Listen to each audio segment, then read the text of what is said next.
محمدا عبده ورسوله وأصلي وأسلم على نبينا محمد وعلى آله وصحبه أجمعين يا أيها الذين آمنوا اتقوا الله حق تقاته ولا تموتن إلا وأنتم مسلمون أما بعد فيا أيها المسلمون اتقوا الله وقولوا قولا سديدا يصلح لكم أعمالكم ويغفر لكم ذنوبكم ومن يطع الله ورسوله فقد فاز فوزا عظيما.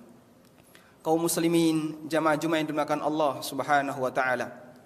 Salah satu di antara nikmat besar yang Allah Subhanahu wa taala berikan kepada kita adalah kita dimudahkan untuk mau mendengarkan tausiah, mendengarkan ayat-ayat Al-Qur'an dibacakan, mendengarkan hadis-hadis Nabi sallallahu alaihi wasallam. Allah taala berfirman, "Wa dzakkir fa inna dzikra tanfa'ul mu'minin." Berikanlah peringatan, sesungguhnya peringatan itu bermanfaat bagi orang-orang yang beriman. Al-Quran dan Sunnah yang disebutkan oleh Allah dalam Al-Quran, andaikan diberikan kepada gunung, la ra'aitahu khashi'an mutasaddian min khasyatillah, maka gunung itu akan tunduk dan dia hancur disebabkan karena takut kepada Allah. Maka ini juga memberikan pengaruh yang besar bagi hati manusia, yang tentu saja tidak lebih keras secara fisik dibandingkan bebatuan. Dan alhamdulillah kita dimudahkan oleh Allah untuk mendengarkan tausiah itu setiap hari Jumat. Sekalipun barangkali dalam waktu selama sepekan bapak-bapak punya kesibukan sehingga tidak sempat untuk mendengarkan tausiah dalam kajian harian. Selanjutnya yang perlu untuk kita pikirkan adalah sejauh mana Jumatan yang kita hadiri ini memberikan pengaruh bagi kehidupan kita. Ada di antara kita yang sudah hadir Jumatan selama 30 tahun, 40 tahun sesuai dengan usia yang Allah Subhanahu wa taala berikan kepada kita.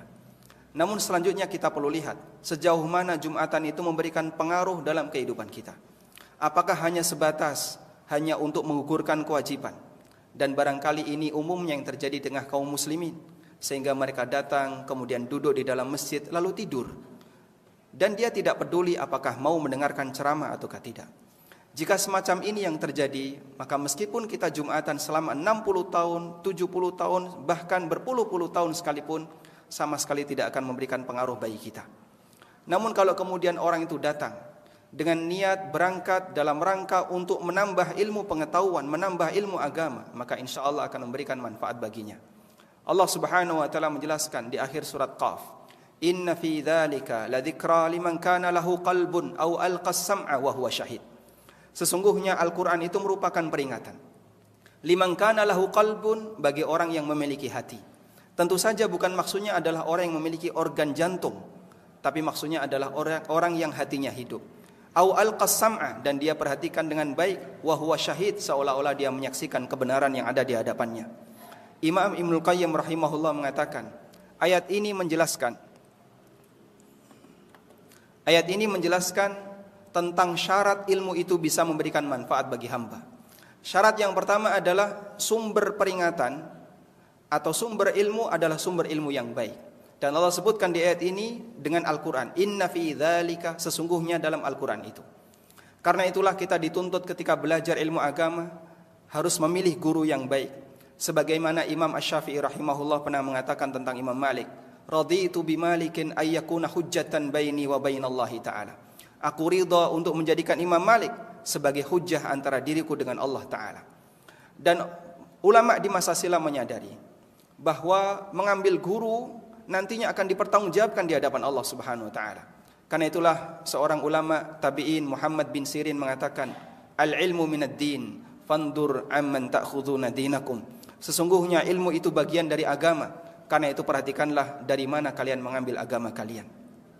Murid bisa menyimpang akidahnya disebabkan karena dia berguru kepada narasumber yang punya penyimpangan akidah.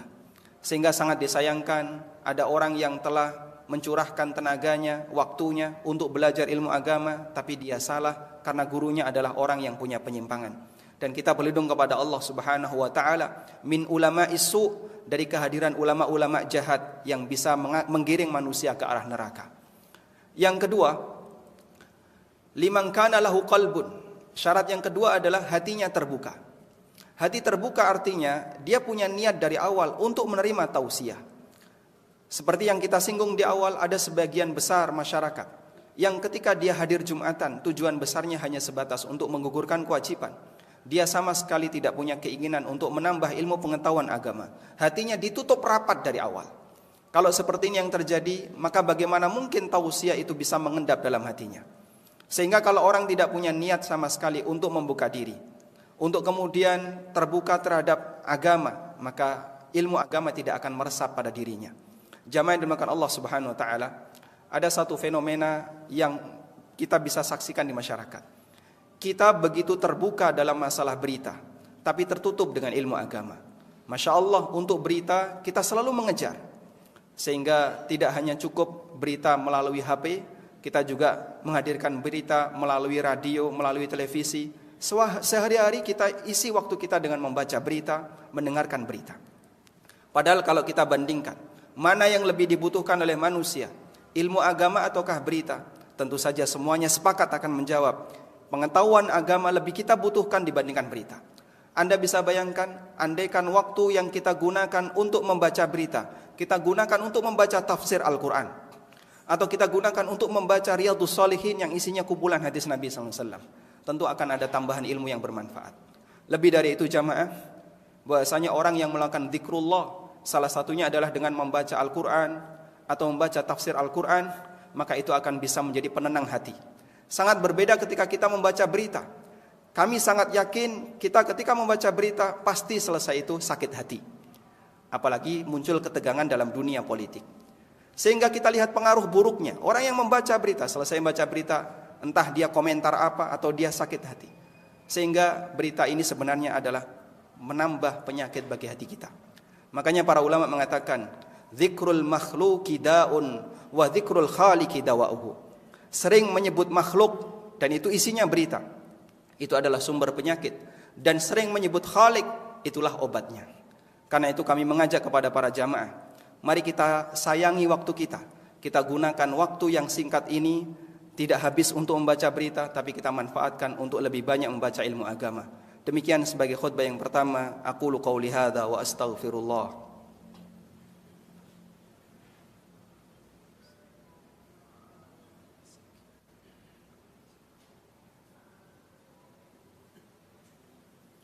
Alhamdulillahi wa kafa, wassalatu wassalamu ala rasulil mustafa, wa ala alihi wa sahbihi wa mawala, wa ashhadu an la ilaha illallah wahdahu la syarika lah, wa ashhadu anna muhammadan abduhu wa rasuluh. Ya ayyuhalladzina amanu taqullaha haqqa tuqatih, wa la tamutunna illa wa antum muslimun. Jamaah yang dimuliakan Allah, syarat yang ketiga kata Ibnu Qayyim, au alqas sam'a, dia mendengarkan dengan seksama. Artinya dia pasang pendengarannya sebaik mungkin. Makanya Nabi SAW melarang keras setiap tindakan ketika Jumatan yang bisa menyebabkan orang tidak konsentrasi. Seperti diantaranya bermain kerikil. Kata Nabi SAW, "Waman massal hasa faqad laga." Siapa yang mainan kerikil maka gugur pahala Jumatannya. Nabi SAW juga melarang bicara dengan orang lain. Nabi SAW bersabda, "Idza qala li akhika uskut wal imamu yakhtub faqad lagauta." Kalau kamu mengatakan kepada sampingmu, diam, padahal imam sedang berkhutbah, maka sesungguhnya kamu telah menggugurkan pahala Jumatanmu. Agar mereka terkondisi untuk fokus mendengarkan apa yang disampaikan oleh khatib. Waktu Jumatan tidak lama, kurang lebih hanya 10-15 menit, dalam kondisi pandemi lebih singkat. Sehingga sangat disayangkan kalau ya waktu yang singkat ini terkadang masih kita gunakan untuk sesuatu yang sia-sia. Kemudian yang keempat, wa huwa syahid, dan dia sahid artinya menyaksikan, fokus, konsentrasi dengan apa yang dia dengar. Kadang ada orang yang fisiknya di masjid tapi batinnya di warung. Mungkin barangkali dia dalam kondisi lapar, atau dia punya kegiatan yang lain yang masih terpikirkan dalam ingatannya, sehingga fisiknya di masjid tapi batinnya ada di tempat yang lain. Maka dia tidak konsentrasi. Sehingga Nabi SAW memerintahkan kita sebelum Jumatan agar ada persiapan, mandi biar lebih seger, gunakan minyak wangi biar tidak ganggu samping kanan kirinya, dan mengeluarkan bau yang harum, dan seterusnya. Semua itu jamaah yang dimuliakan Allah punya tujuan besar, agar tausiah yang disampaikan setiap pekan ini tidak hanya sebatas menjadi kalimat yang sia-sia, tidak memberikan bekas bagi kita, namun tausiah yang disampaikan oleh para khatib setiap Jumat. Kalaupun kita tidak punya waktu untuk kajian dalam waktu sepekan, minimal inilah kesempatan terakhir. Jangan sampai Jumatan kita sia-siakan. Semoga Allah Subhanahu wa taala menjadikan Jumatan kita Jumatan yang lebih berkualitas, tidak hanya sebatas untuk mengukurkan kewajiban, tapi kita juga mendapatkan manfaat yang lebih besar dari itu. Allahumma salli ala Muhammad wa ala ali Muhammad kama sallaita ala Ibrahim wa ala ali Ibrahim innaka Hamidum Majid. Allahumma ighfir lil mu'minina wal mu'minat wal muslimina wal muslimat al ahya'i minhum wal amwat innaka sami'un qaribun mujibud da'awat ya qadiyal hajat. Allahumma inna nas'alukal huda wat tuqa wal afafa wal ghina. Rabbana atina fid dunya hasanah wa fil akhirati hasanah wa qina adzabannar. Wa sallallahu ala nabiyyina Muhammadin wa ala alihi wa sahbihi wa sallam. Wa akhiru da'wana anil hamdulillahi rabbil alamin wa qumu ila salatikum.